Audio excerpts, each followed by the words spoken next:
You are watching the number one podcast in the whole entire youth wrestling community, and I'm one of your hosts, Juanzo. And I'm your other host, John Paul Leek. And together we are Rope Break. And family, we're right here. Second year in a row, Paul, that we're doing the Royal Rumble. The beginning of the road to WrestleMania, Rumble 2021. I feel that, not such a terrible Rumble. I mean, you said maybe some things could have been booked differently because, I feel that, after the one Rumble, we all got juiced out.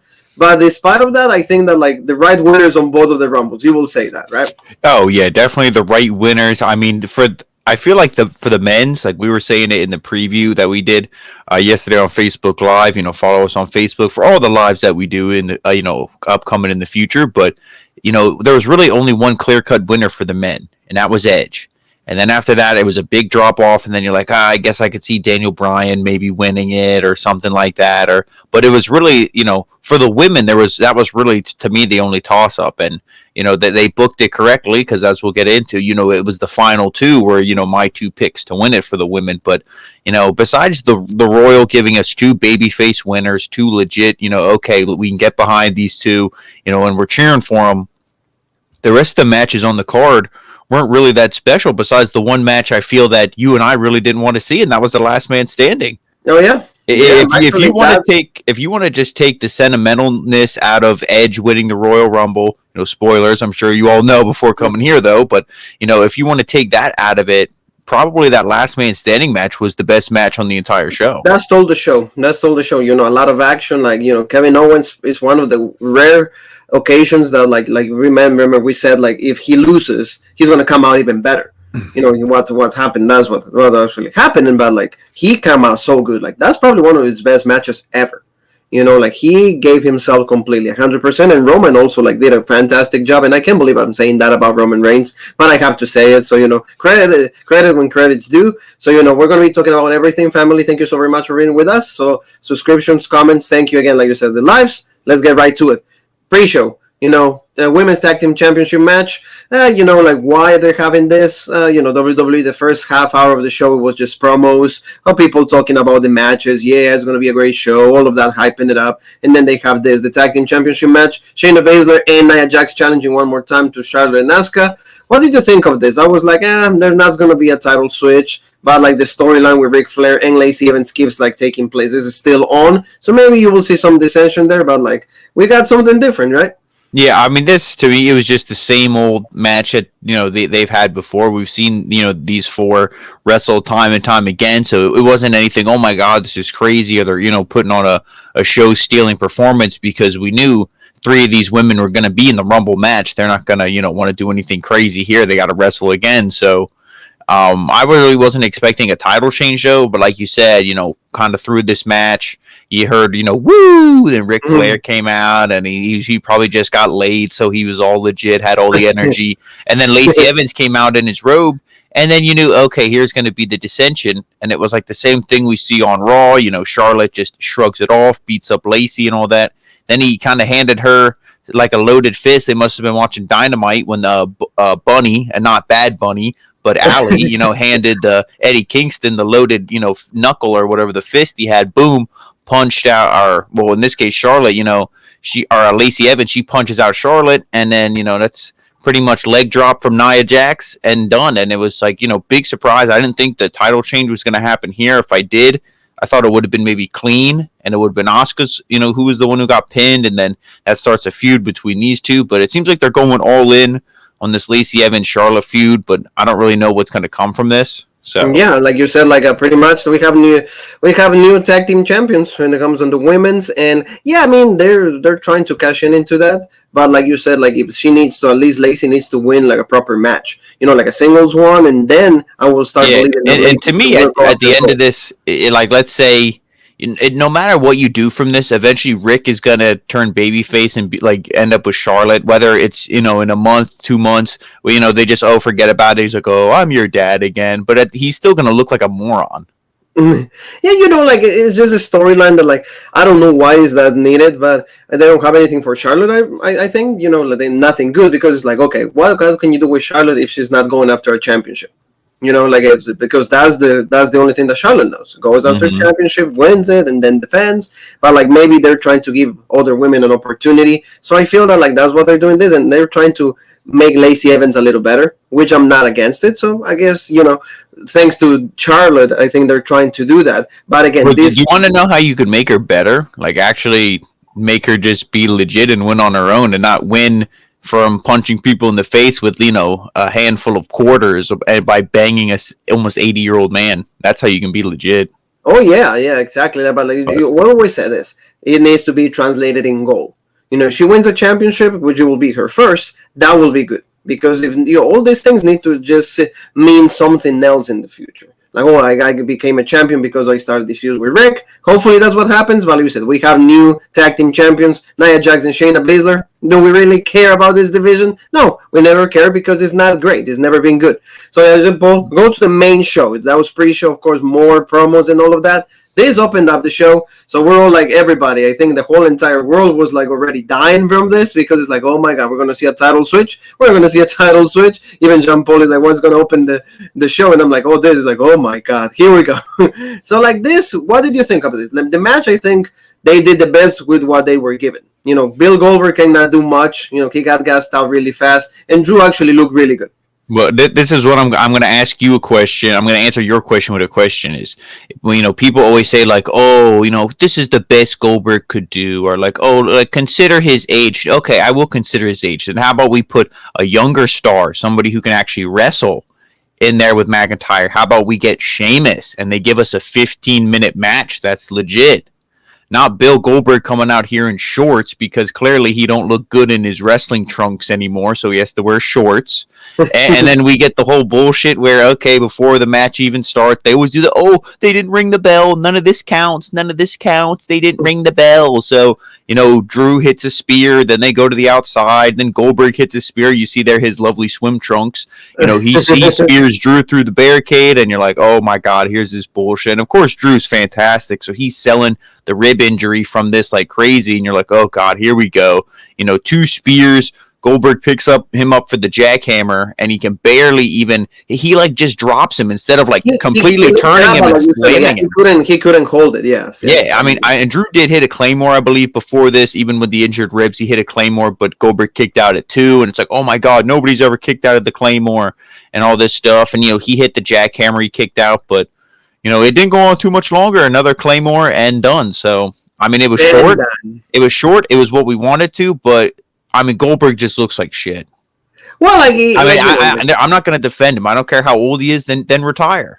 Well, why will he be there in the first place? That's the main reason, Why will Bill Goldberg be fighting this type of matches? Even Paige said yesterday in backstage, is like, I don't think he's the right guy. He doesn't deserve to be there. He had his time in the sun. He's old. Why will they do that? Remember when I tell you, like, oh yeah, okay, thank you, Drew, for my million. I appreciate that. Yeah, exactly. That's all you can say about Bill Goldberg. Like I said, he can even lift him up for the jackhammer. Like Drew is. He lifted him up.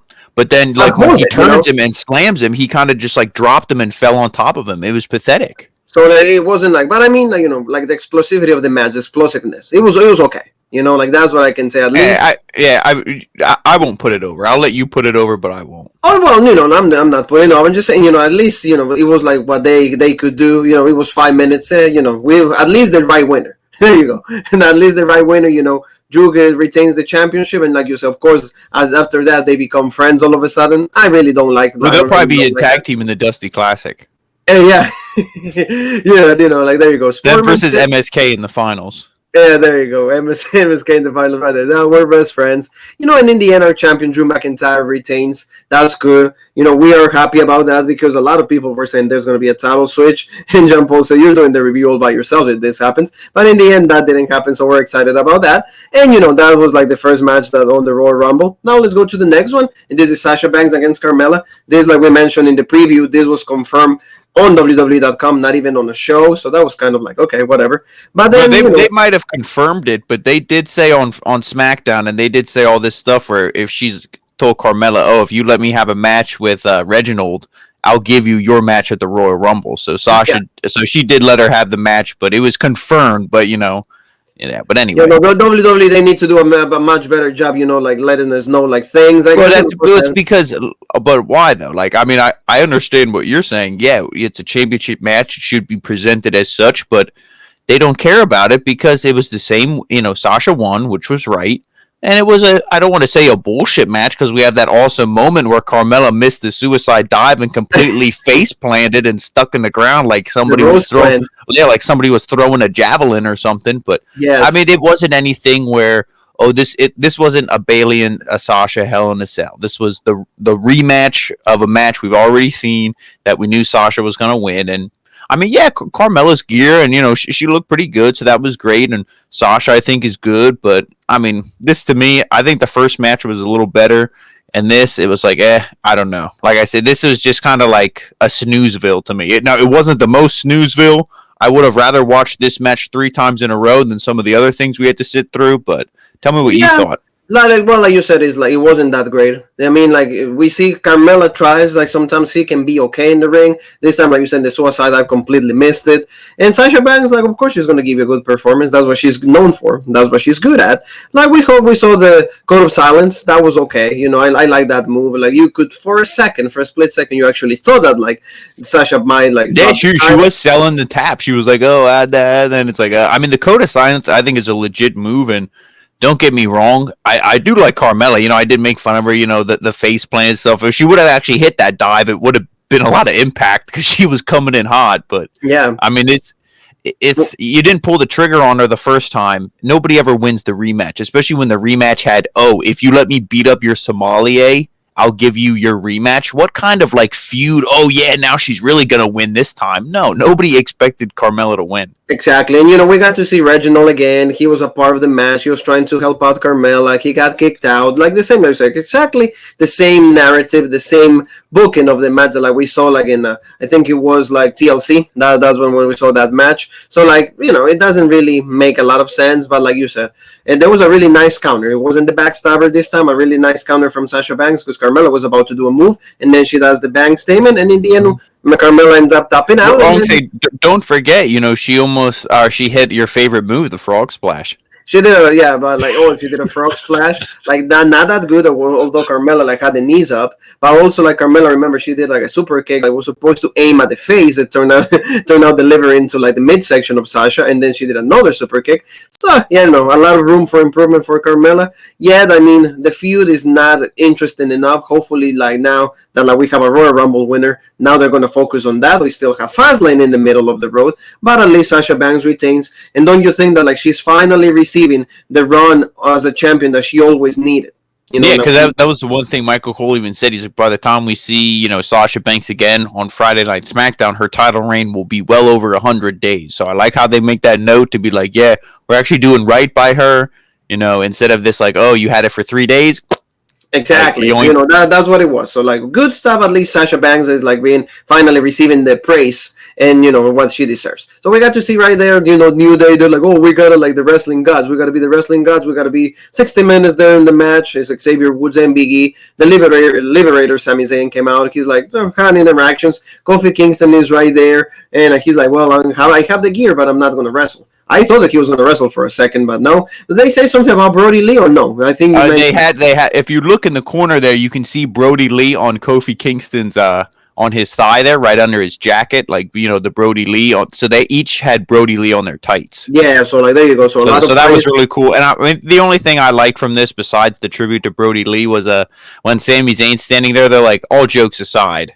And then they look at him, they're like, you're standing to our side. Like, all jokes, like they're calling him a joke. So that was kind of funny. But, I mean, this goes into the Royal Rumble, too. Every time the New Day's like, oh, we're going to be in the Royal Rumble, I'm like, they're either going to come out one after each other or there's going to be somebody in between them. And this year it was one after another. So, I you know, bullshit just in the Rumble with these groups and tag teams. Yes, exactly. Like it wasn't that, you know, well, at least they knew they look really bad in this night, but it is whatever. We got to see this performance by Bad Bunny performing Booker T. That's the name of the song. Is one of his albums. He's a big wrestling fan. That's the only reason that he did this performance. That like a lot of people in the Spanish culture, they said I speak Spanish and I didn't even understand a single thing that he was saying.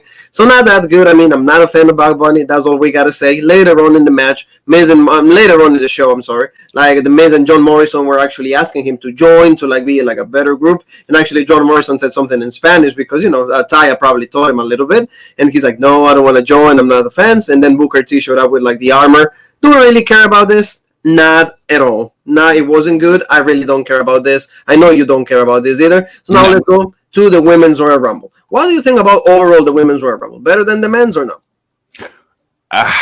That's tough to say. I kind of want to say that they're even. I felt both of them were really like underwhelming. I mean, I thought there was good spots in each one, but just overall, it was like, where are the surprises? Where are the I didn't see the Fiend here in the Women's Royal Rumble, so that upset me. I was really looking forward to that, but no. But I mean, it was all right. Bayley starting out, I mean, that was disappointing. Bayley at number 1, and Naomi, and they're like, oh my God, it's Naomi, and like we haven't seen her in forever. And I'm like, well, I knew she'd be back here and she's maybe going to be on SmackDown for a week or two, and then they'll just throw her back in the closet for another 5 months because they don't know what to do with her. Legit wrestler, but she has zero character. When she talks on the mic, it is complete. So there's nothing to get. I mean, there's something to get behind, but anyway, Bayley. It's just behind right there. There's a lot of cake right there. But I mean, them starting off 1 and 2. Bayley was my pick to be the Iron Woman. That maybe isn't who I said in the previous prediction, but as I was watching this, I'm like, Bayley at number 1. Okay, she's going to get a good, long, thing in this Rumble, maybe even Final Four. But nah, they she was disrespected. She actually, not to jump ahead, but got eliminated, by freaking not even on screen. So, poor Bayley. But I mean, yeah, this Rumble was all right for the women, I thought. It wasn't the worst in their short history, but it definitely wasn't the best. It was okay, yes. Like you said, like, for example, number 3 was Bianca Belair. So that was like the main thing. Like, everybody was praising Bianca. Oh, my gosh, she's out. Billie Kay was number 4. We got to see also, like, Shotzi Blackheart. That was cool. I mean, Billie Kay did the whole, here's my resume. I'm going to go sit at the announce desk for a little bit. Yeah, she tried to recruit everybody who came out and then all that stuff. So, yes, exactly. So, like, we got to see also like Shayna Baszler number 6. Also, like, we got to see Toni Storm. That was, at least for me, that was my highlight of the Rumble. Of course, my girl right there. There's a lot of cake in this Rumble, Jean-Paul. A lot of cake.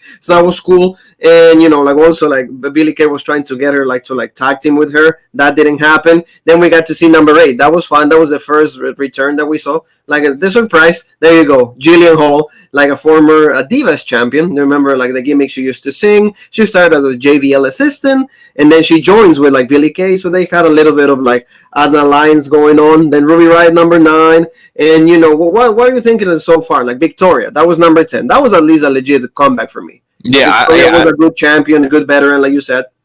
Yeah, I like that with Victoria. I mean, so far, you see the field and you're thinking, okay, but to me, it was just Bianca. Like I said, Bianca was the winner, especially after that promo. I'm like, that she cut on SmackDown. I'm like, she's clearly going to win it.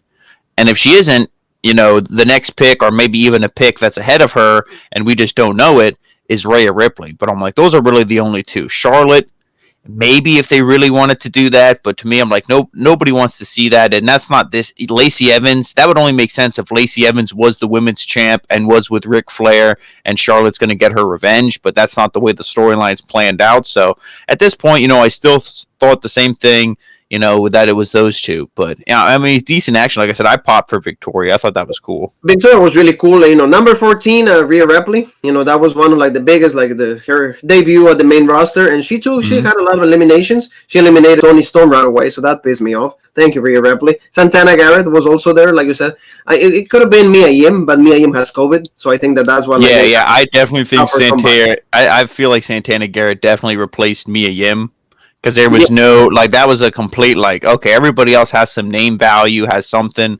And speaking of having name value, Shotzi Blackheart was actually the first person eliminated. Yeah, not Billie Kay, not anybody. Yeah, Shotzi. So that was a little, that kind of sucked for her, but yeah, it did. And Charlotte was number 15, so like you saw a lot of interactions between Charlotte and Rhea Ripley, like you said, reminiscent like WrestleMania from last year. Bayley was eliminates Ruby Riott also. Dana Brooke was number 16. Peyton Royce eliminates Liv Morgan. Tori Wilson was 17. Like the same girls in the Royal Rumble, we see the same surprises. So they're not really surprises anymore because every single time we get to see. And instead of Tori Wilson, where was Trish? Where was Lita? Like women who, they're kind of the same generation, but at least they know how to wrestle and will mix it up. Tori Torrie Wilson's like, oh, let me do my finisher and, let me hit you with the clothesline. And then, I'll just get thrown out of the ring.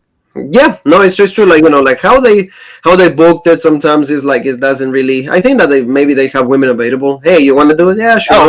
It's definitely who's on the Legends contract or who's going to be the cheapest. One of those things. So number 18, Paul Lacey Evans, and still comes up with the Ric Flair's robe. They're still playing that storyline. So once again, we mentioned already that like they're trying to put Lacey over as a heel with Rick. Hopefully that translates into something better with Gold. Number 19, you pop for this, and I did also, Mickie James. That was cool, but like the outfit, not legit. We've seen better outfits from Mickie James, but at least she had decent interaction. I think the previous Rumbles that we've seen that she's done a much better job when it comes to that. And Bianca eliminated Bayley, like you said, like we see double feature right there for the one that want to know. There was interactions between Mickie and Charlotte also. Number 20, Nikki Cross, like you said, if Nikki wins it will be badass. No, she didn't even have a shot. Then Alicia Fox was number 21. She wins the 24/7 championship. Did somebody ever care about that? No. Yeah, because our truth came out, and see, that's the thing. Like, you're like, oh, the women are just as, and I'm not saying this in a condescending manner, so I just want to put that out there. Like, oh, WWE wants to say, oh, the women are just as legit as the men. They should have the same opportunities. Royal Rumbles, Elimination Chambers, all that stuff. And then during their, Rumble match that you're trying to present on the same level, you have this joke come out. And, the joke is, unfortunately, a title strapped to a very talented wrestler who could be doing so much more in R-Truth. And, that it just interrupts the match. And then you see all the jobbers who aren't in the Royal Rumble themselves, Humberto Carrillo, Drew Gulak, Tucker, all them. And the Lucha House Party. Yeah, and then they're like, oh, so they're like, we're legit on NXT, but forget main roster. So, yes. And then Alicia Fox wins this. She gets eliminated, gets pinned again, and she was the 24/7 champ for 2 minutes. Did anybody care? No. Yes. Yeah, that doesn't make sense. No. And like you said, I agree with you 100% because it's like, that's when for example, you're into the match. At this point, you're into it. And then when you see things like this, it's like, it completely takes you away. Completely takes you away. I don't understand why they try to do these things. It really bothers me that they do these things. But we move on. Like there was Dakota Kai was also in the match. Lacey Evans eliminates Mickie James. Dakota Kai also got taken out really quick. Yeah, Dakota Kai and Shotzi both really quick. And if you remember last year from the NXT's entrance, most of them it was the same thing last year. I believe Candice LeRae was in it too, and it's just they don't last very long. They get like a little bit of a showcase and then done, which is kind of a shame. It was kind of a shame, especially for Shotzi and Tony and even Dakota, especially because I don't think Dakota has looked so legit since they pushed Raquel. But we save that for Wednesdays. Yeah, so you're right, and then that kind of bothered me also. Like Carmella came back also, she got eliminated. Like there was Reginald, Tamina comes out also. Like a lot of it, like actually, like you said, it's like it gets overwhelming at that point. We were like, where's Taya? Where's Taya? We see the numbers counting down because we knew Nia Jax was coming out. We knew Alexa Bliss. We knew Natalia. Oh, yeah, Natalia, Nia, Alexa. We're like, where's Taya? And it's like number 25, 26. Number 26, we got to see Lana. This was the biggest pop for me for, like, surprises towards the end because I'm like, oh, legit, like Lana. And how sad is that? Oh, it is. That was at least, Lana got, like, the revenge on like Nia Jax because Lana eliminated Nia Jax, like doing like the clothesline, and at least she had like the 5 seconds of fame that she looked actually like a wrestler. So I guess whatever. And like you said, no, you gave her too much credit. Nia charged her, and she did the thing where I pulled down the top rope and Nia flies over. She didn't even hit a clothesline. Don't give her too much credit. Okay, there you go. But I mean, I Miro might come after me now, but I'll deal with it. Like give it a little bit of something by use, like you said. And then the Goddess came out on 27. Alexa, and also Alexa was taken out really, really quick also. Like, it got jumped down to everybody. She was like, doing the shtick with like the Bray Wyatt. And like you said, as soon as like she's starting to turn into like the Alexa, like the dark version of her, then Rhea Ripley, boom, she took her out. And like you said, that was a cool spot. Why? Because it was necessary. Like the storyline is like for Monday Night Raw, and like you said, nobody needs to like let her like just turn into. Yeah, it was smart. It's like, okay, here is like we'll use their terms, the Goddess Alexa Bliss, and it's like before she turns into the Fiend, why stand there? While she transforms, just throw her the hell out of the ring. Yes. So it's like Ray. That's why again, like Ray is like the only smart person. I guess they, your brain starts to melt when you're on Monday Night Raw and SmackDown. She still has one on NXT. Yes, it's going to start to not for long though.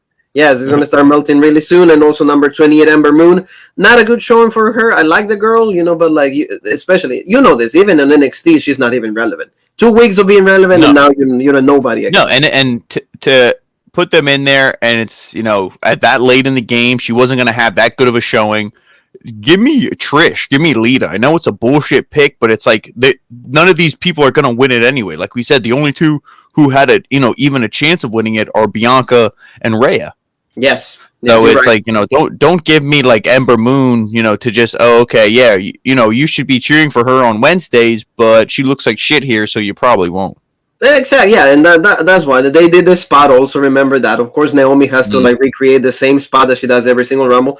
Kofi Kingston and Morrison were the ones that started to doing those like flips that like they don't get eliminated, situations where they're about to be eliminated and that doesn't happen. I remember last Rumble, at least it was funny when like Mandy Rose, like remember she fell and Otis. Oh yeah, with Otis on the belly. Yeah, no, that was at least good because it wasn't. It wasn't like, oh, I landed on 1 foot, or like, oh, I landed on, my tippy toes, or like some bullshit. It's not. It's like, oh, she landed on a big fat man. Like that's at least funny. Good. And then she came back to the match. That was, like you said, Nia Jax was 21, and then number 30 was Natalya, but she got really jumped really quick in the match. So like by Shayna Baszler and Nia Jax. It looks like her and Shayna should be a tag team the way their gear is. They have the same gear. Yeah, and like Natalya debuted in like a different gear, so that was new. But like you said, also like remember like how like Nia Jax and Tamina were kind of like teaming up a little bit, and then Shayna is like, no. It's like I'm the tag team now, so they went at it, and they actually Shayna and Nia Jax eliminated Tamina, so like the same stuff. There was interactions with Rhea Ripley also, but towards the end of this poll, then we get to see like the last 4 were like also like Lana. It was Rhea Ripley. We got to see Bianca Belair, and I think also like it was Natalya, but Natalya got taken out really quick too. That's what like the thing. Number 30 at least give him a little bit of something, but no, they didn't do any of that. Lana was taken out by Natalya also, but then the main stuff was like Charlotte, Rhea Ripley, and Bianca Belair.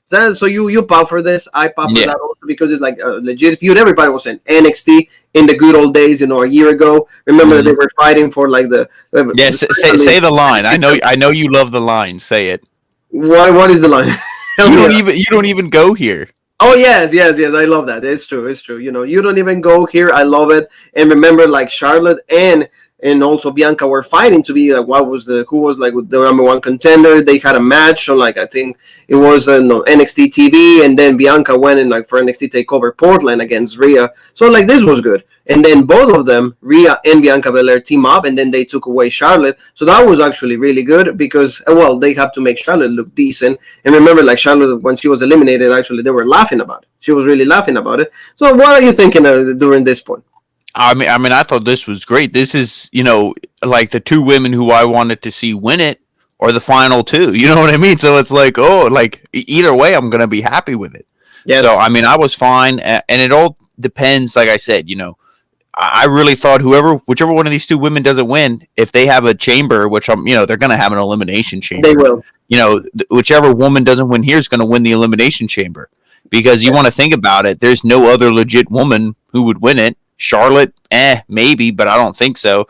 I mean, Rhea, she's going to be debuting on the main roster more than likely. It's like, she's going to have a match at WrestleMania, but, before I, book too far ahead, this right here, I mean, this was good. I like the interaction between the 2. I like when when they eliminate Charlotte and they're on the apron and she's like, all right, let's just slide back in the ring and have a legit match. Like, let's not fight on the apron. Let's not be bullshit. And they both slide back in the ring. And it was really good. Lots of interactions, just beating the hell out of each other. She went for the riptide, I believe, at least twice. The second time she went for it, she slipped out. Picked her up in the KOD. She slipped out of that. I mean, it was really good. It wasn't Shawn Michaels and Undertaker at the end of that Rumble, but I don't think anything will ever be as legit as that. So, but I mean, this was good though for the women. The double face master on both, on each other. That was actually really cool. And like you said, after a few interactions, finally Bianca Belair is able to hit the clothesline, and then she wins the Royal Rumble. And at least the emotion of this girl, she was crying. She was legit, like, completely in tears. She loved this, like, it was, but this finally, like I said, the promo. And this should be like the line that we should say about the Royal Rumble, right? We should say the promos led to the winners, because she had that awful promo on SmackDown, but at least she became the winner. And I think it was a well decision what they did, because like Oh yeah. Bianca has been portrayed better. Rhea Ripley was just debuting in the main roster, so that's fine. But like Bianca was good, like the promo that she had after that, like crying, like saying this is the best moment of her career, kind of similar like the win with Bayley. But at least we got to see this picture, of course, pointing out a design, WrestleMania Bianca Belair. And then a beautiful picture with Montez 4. That was also like awesome. Bianca has a bright future, and also we have to mention this: the first African American woman to win the Royal Rumble.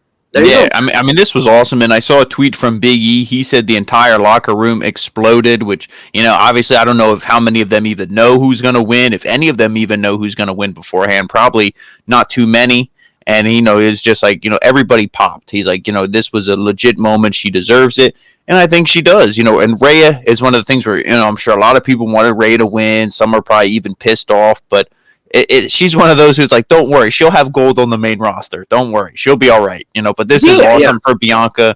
And, she's definitely my pick to win it. I said she should win it. I wanted her to win it. Yeah, for a second, I was like, maybe that would have been cool if Rhea would have won, but that would only be to have the Charlotte rematch at WrestleMania, which I don't think is in the cards. So Bianca is the right choice. But I want to ask you, is that after seeing this whole Rumble match, who was kind of in the final 4, final 5, whatever towards the end, is that who you would have went with? Because I know you were like, oh, it would have been legit if Liv Morgan or somebody like that would have won, but realistically, they didn't have a chance. So kind of saying, who would you have? Would you still have gone with Bianca, or would you maybe have somebody else? In the final 5, yeah, Bianca, yeah. Like I said to you, why? Mainly because Rhea is just debuting, so no. And Bianca, like the work that she's done, especially for the promos that they do with like, hey, I'm the best, like for example in athletics, I'm the best skillful woman.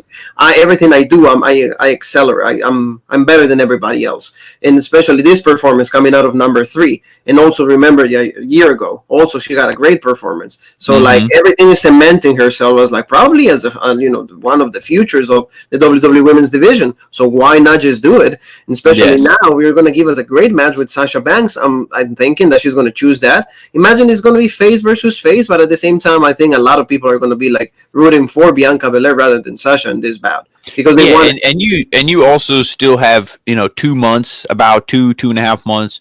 You could easily turn Sasha Banks heel if you want. You could take the title off her, which I don't think they will. But I don't really want to see babyface versus babyface. But if it is, hey, if Bianca wins, has that legit moment, I'm good with it. Yes, it's fine.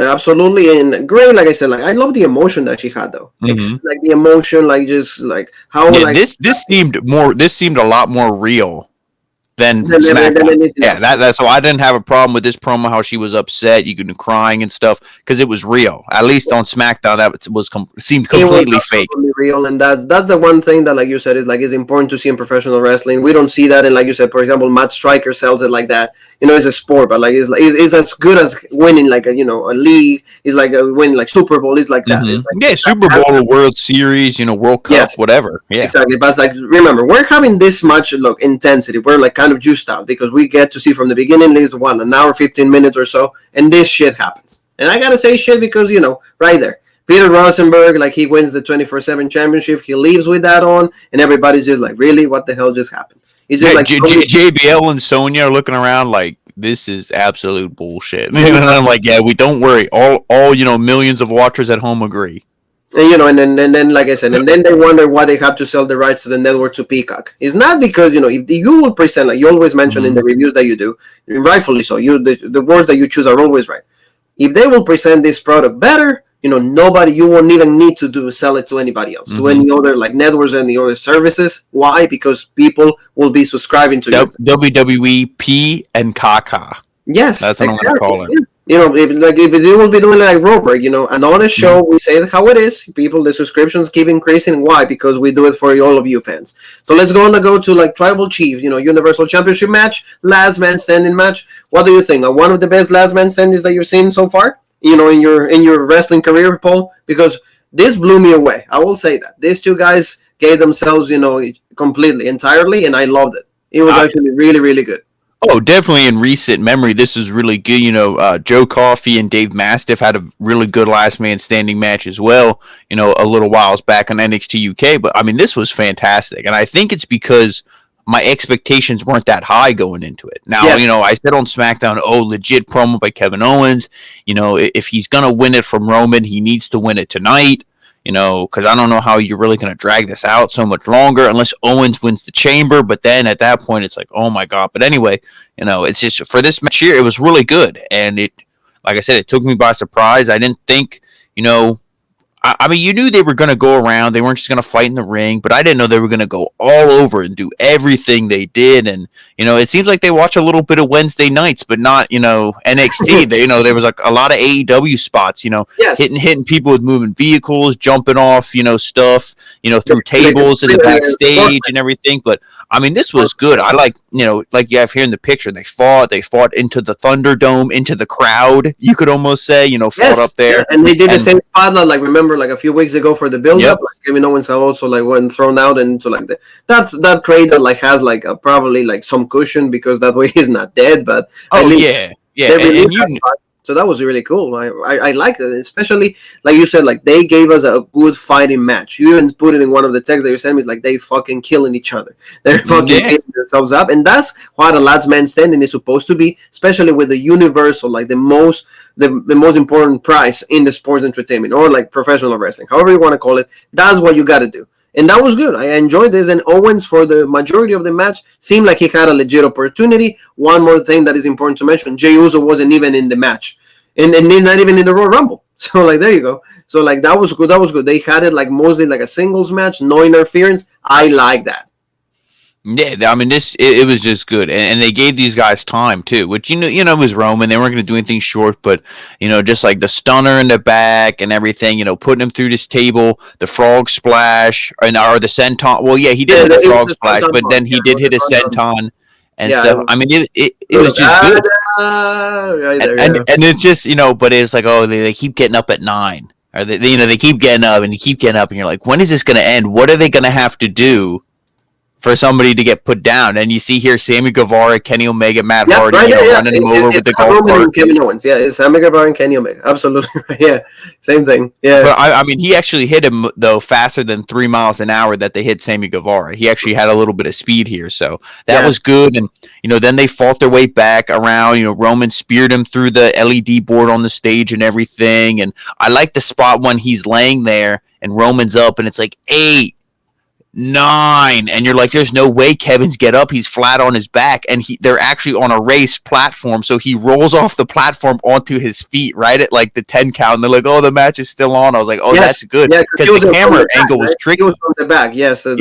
what he did, and then he did like something really good. Kevin Owens like handcuffed Roman into one of the poles, and then like Roman couldn't, like he was about to like lose the championship, but then like he grabbed the referee, and then he made sure the referee hit one of the pole also, and then the referee was taken away also. So that was cool. And then like again, they kept it like between themselves. So I like that because it kept like the purity of the match. Because if Jey Uso would have came out, it would have been like, so this is bullshit. Why they do this? But see, Roman is right there, desperate, trying to get away from that. But like at number 9, he gets that in the referee, and Paul Heyman came out also really quickly to help out Roman right there to allow him to do that. And then we got to see the guillotine pole. Now the submission hold that Roman is doing right now, and that pretty much put away Kevin Owens. I mean, that was like, do you like the ending? To me, it's kind of like if you play the game, and then there's a lot of like, like all your stamina is gone, your energies levels, you're pretty much weakened from all the match that you've done. So like, okay, you move like that normally Stone doesn't. Like you're playing the game and you hit your finisher, he kicks out, you pick him up, you hit a short arm clothesline, and then you pin him with that, and it's like, really? Yes, and that's what it was. These guys hit all their big moves, especially Owens. And it's like Reigns with the golf cart and everything. It's like the sentons, the dives, the stunners, all this big shit, and then you go back to the same old guillotine. But I mean, I guess they say, hey, that choke is deadly. It's legit. Roman, he's still the champ. And obviously that move, Paul. I saw in an interview that for years he's been wanting to submit people. So like that's, but they're not going to do that as a baby face because there's no. I mean, the ankle lock, and there are some submissions. Try saying that 10 times fast. That baby faces can use and they get over, but it's more of a heel thing, I think, to choke somebody out. Oh yeah, no, yeah, like but like that's what like he even said is like I've been waiting, for me to turn heel to be able to use this submission hold. And Roman, like I said, the one thing at least in this defense, I can tell you like he won as a good champion. Meaning, I mean he cheated a little bit, but that's Yeah, not because I'm going to be honest with you. When he got good. handcuffed, yeah, when he got handcuffed and he pulled the ref into the thing, knocked him out, Heyman and that. I was waiting for Jey Uso to come with a bat or a chair and beat the shit out of Owens like 5-6 times and then run away. Even though it's like no DQ, so it's like whatever. But I was waiting for it to be bullshit. But luckily we didn't see that. Yeah, Heyman helping is bullshit. But like you said, at least it wasn't Jey. At least this match was relatively clean. Considering all the rules and everything.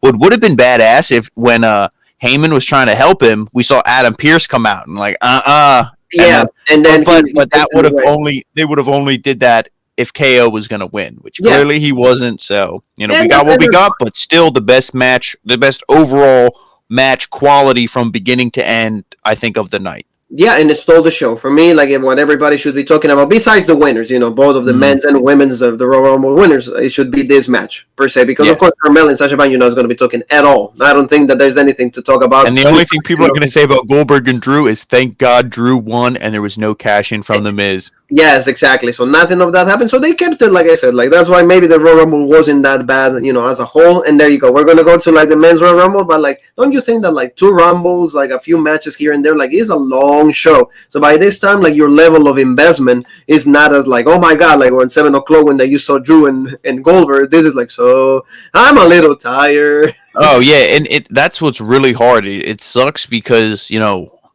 they're in this trend now where they give the women the Royal Rumble match, which is fine. I mean, some years it's legit. I felt like when the first one when Asuka won, it was good, and Becky Lynch winning was awesome and stuff. But then it's just like the past 2 years. Bianca winning was good, but the match itself was And like you said, by the time you get to the men's, you want to be excited for it, and maybe we would be more excited and enjoy it more if it was, the only Rumble match we saw. But yeah, by the time you get here, like you said, you're exhausted. It's a lot, and especially because, for example, in the Rumbles, like you get, like you said, investment. You get so into it. For example, like when Bianca or like Tony Storm comes out for me, oh my god, like I wanted to win. Like, well, come on, Tony, come on, cake.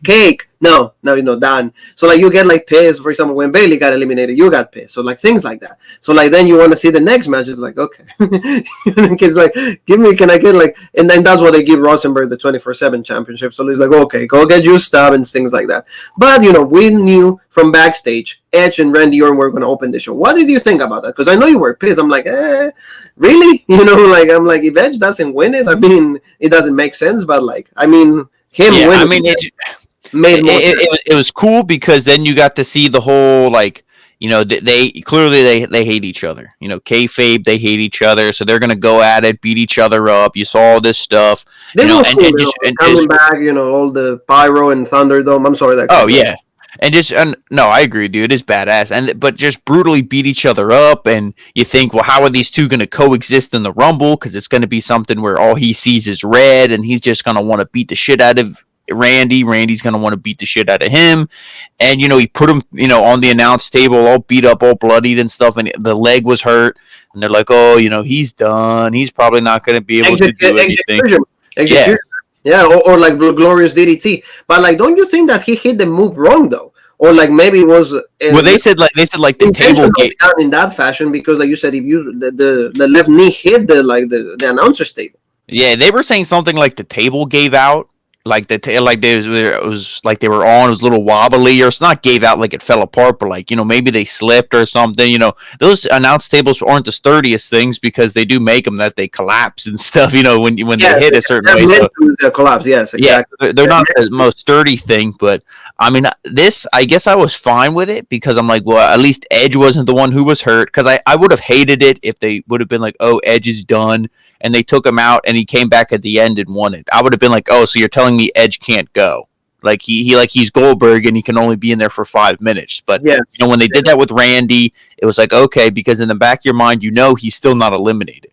No, yes. No commentary goes, "Oh, he's out of this. That sucks for the Viper. He won't be able to tie Stone Cold's record of 3 Royal Rumble victories. And it's like, he'll be back. And me, like, like a freaking dumbass, like a fucking idiot. Like, of course, like I believe the whole thing. I'm like, oh, it looks like legit. It doesn't look like storyline. Like, oh, like the Fiend and Bray Wyatt. The story with Alexa is done. Freaking Rumble. But John Paul is like, he knows his book, and so he's like, no, don't worry, don't be a dumbass. He's like, be a smartass, not a dumbass. And it's all legit. Don't be okay. And then speaking of being a smartass and a dumbass at the same time, who was number 3 in this? Liberator, yep, the Great Liberator.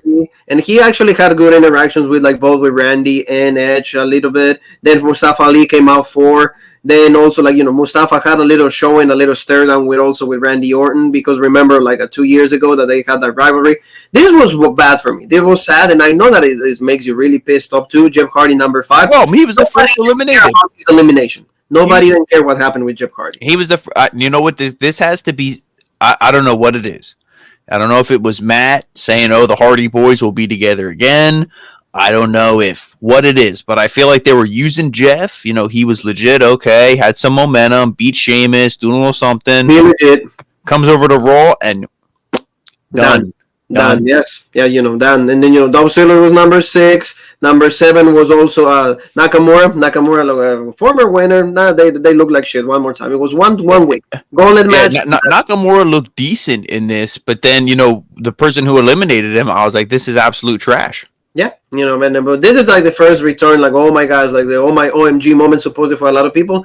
Carlito, Caribbean Cool, legit. I mean, the only legit thing about Carlito was how jacked he was. I don't think I've ever seen him that jacked. Well, ever since he left the WWE, he become independent. Oh my gosh, Carlito's been doing really, really well. He went to Egypt with Chris Masters. He won championships over there. He's been taking really care of himself. He understands now quite the importance of being a wrestler, or kind of carrying yourself. Look what happens when you eat apples every day. Yeah, and he did exactly and he spits on people that don't want to be cool, right? He did. I like that with Nakamura, when Nakamura grabs the apple and it's like, what's this bullshit? And then they start fighting. That was pretty cool. And we have a few backstabbers, so that was cool. Then we got to see no more guys. Big E was number 10, Xavier was number 9.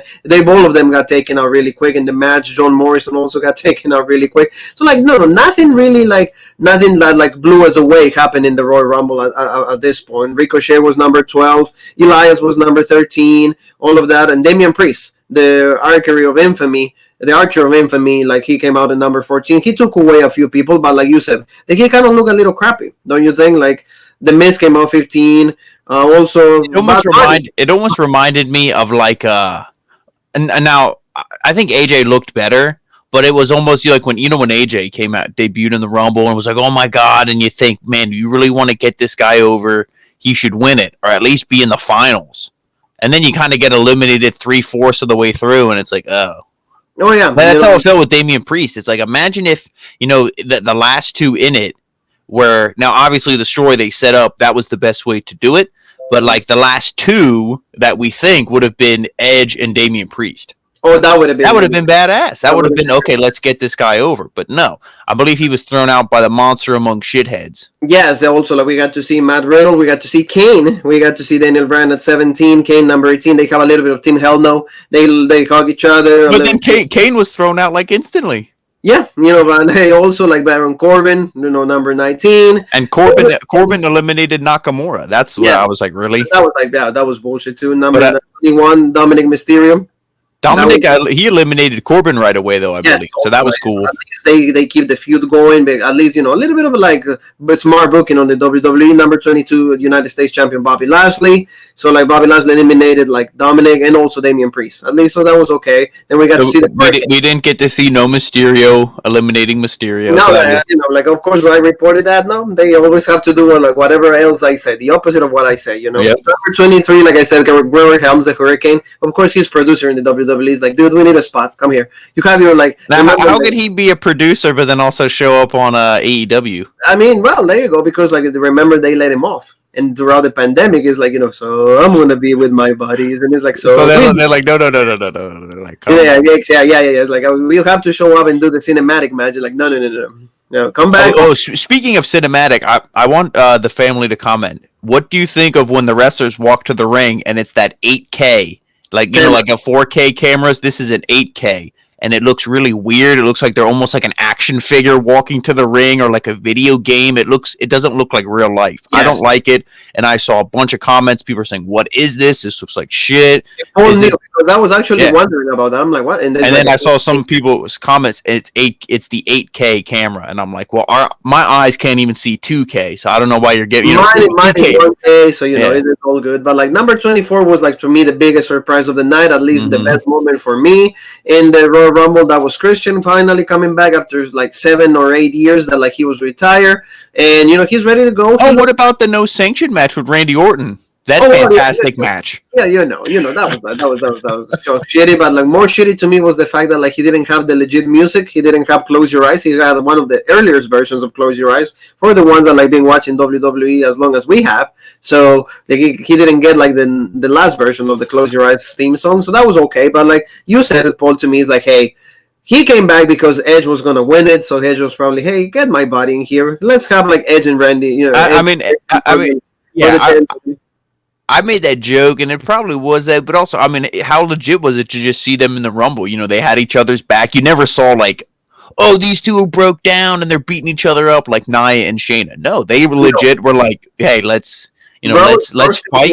We'll fight when we're the last two kind of deal. Yes, exactly. So then we got to see number 25 was AJ Styles with like almost like help AJ Styles like get a lot of eliminations. Like every time somebody will throw AJ, almost will be right there. Almost will pull people out. Number 26, Mysterio. Mysterio actually was eliminated like that really quick. So a lot of like superstars that have name value didn't have like. And I think like it was, I don't remember who it was. Riddle was probably involved, I'm sure, but it was like 4 guys eliminated. Bobby Lashley took like 4 of them, so they kind of sold that. They were like, "Oh yeah, look at how many guys it took to eliminate Lashley." And speaking of big eliminations, Priest was actually the one who eliminated Kane by himself. So that was legit for him. Kind of be like, "Hey, I'm the guy from hell around here now, not you." Yeah, well, exactly. So, like, number 27 was Sheamus, and then, like, also almost, like I said, Mysterio. Cesaro was number 28, and then, like I said, there was a little bit of, like, a tease of, like, the reunion of the bar, but then Cesaro did the Cesaro swing for, like, a long time, and then he's like, oh, every man for himself, man.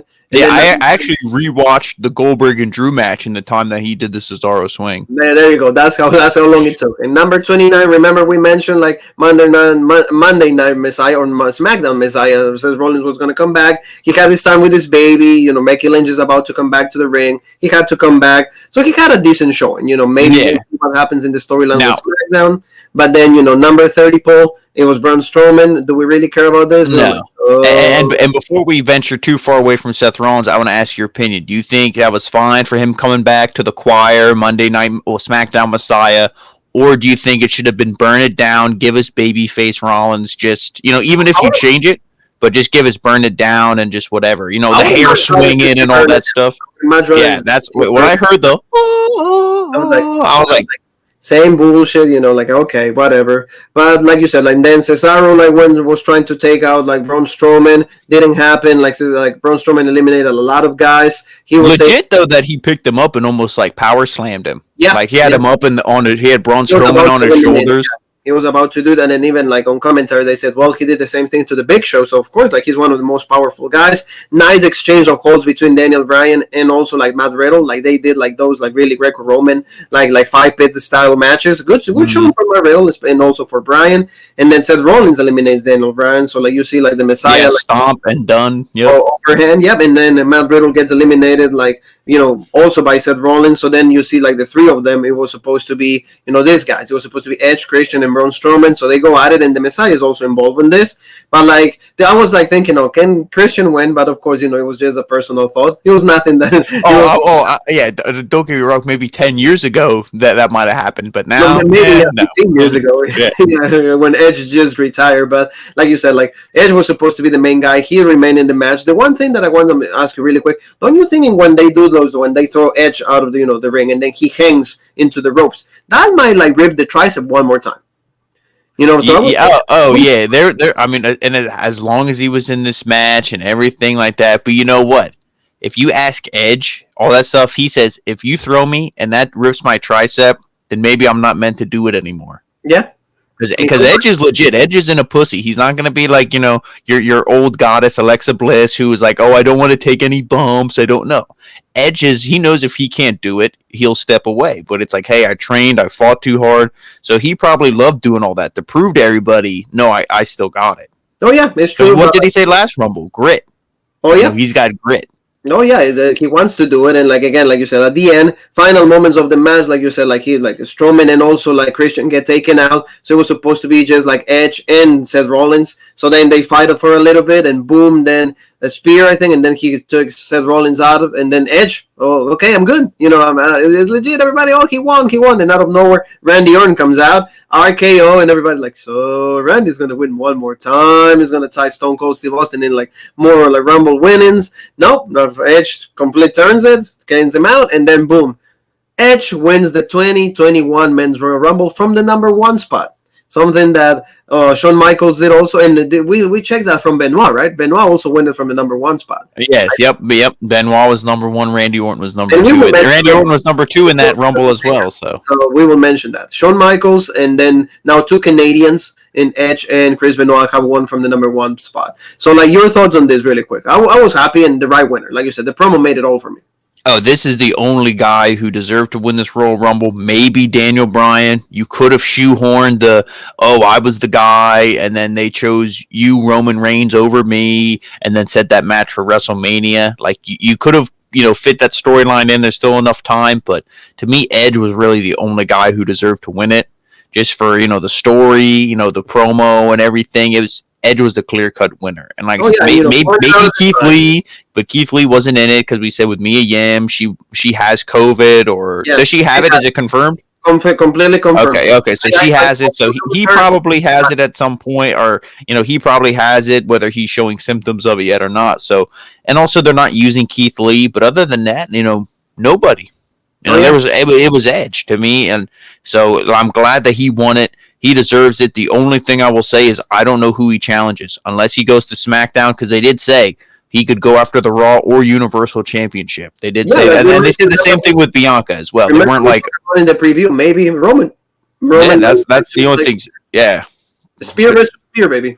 Yeah, because I really don't know. He's not going to go against Drew. They're not going to do babyface versus babyface. And, the way that Drew was looking at Goldberg, I thought, maybe he won't shake Goldberg's hand and hug him. Maybe he'll beat up Goldberg and he won't show him any respect, and Drew will turn heel, and then they'll do Edge versus him. But I'm like, that would be bullshit. So, I hope SmackDown, but we'll see.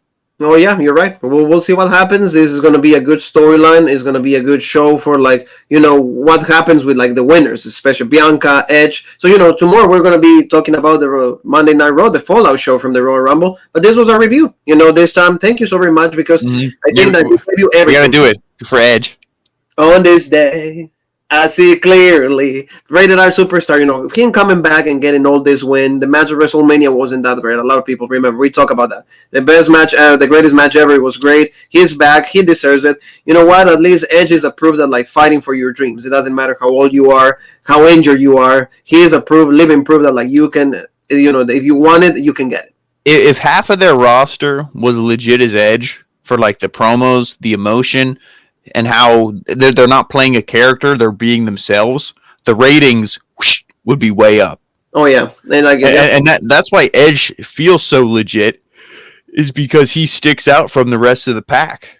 Back in the day when everybody was legit, everybody was kind of on the same plane. Edge is Edge is off the chart for how legit he is compared to everybody else. So, and I just want to say, who was your biggest disappointment in the Men's Royal Rumble? Jeff Hardy. Jeff Hardy. Taken out really quick. I would agree with you with Jeff. That was disappointing, but to me, I was just like, they're not going to do anything with him. For me, I was really shocked by AJ Styles. I thought that was bullshit. It was mostly almost. Oh, well, is because, pretty much, I don't think they have anything for AJ. Remember, I said to you, after the match with McIntyre TLC, he's been, just floundering. He's like, Elias, or, R-Truth, things that don't even make sense. So, yeah, the AJ Styles is a good one. For me, it was Jeff Hardy, because, Jeff Hardy maybe teased it with Edge a little bit. Remember the old days, 2009, the ladder match, all of those matches with Edge, all of that, the great rivalry. No, but that was my thing. But this is the Royal Rumble that we had. Bianca Belair, Edge are the winners. At least we're happy. So you see the emotion.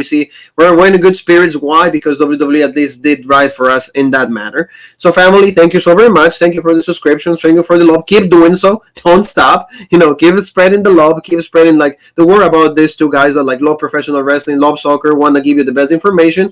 And like I said, subscribe, hit the bell for notifications. And where else, Paul? And also make sure you follow us on Rope Break on Facebook, the OG Rope Break on Twitter, Original Rope Break on Instagram, and of course, the home of the #1 podcast in the YouTube wrestling community, the Original Rope Break. And, family, tomorrow will be their follow show, Monday Night Raw. So you and me have one more thing that is left to say, and that is...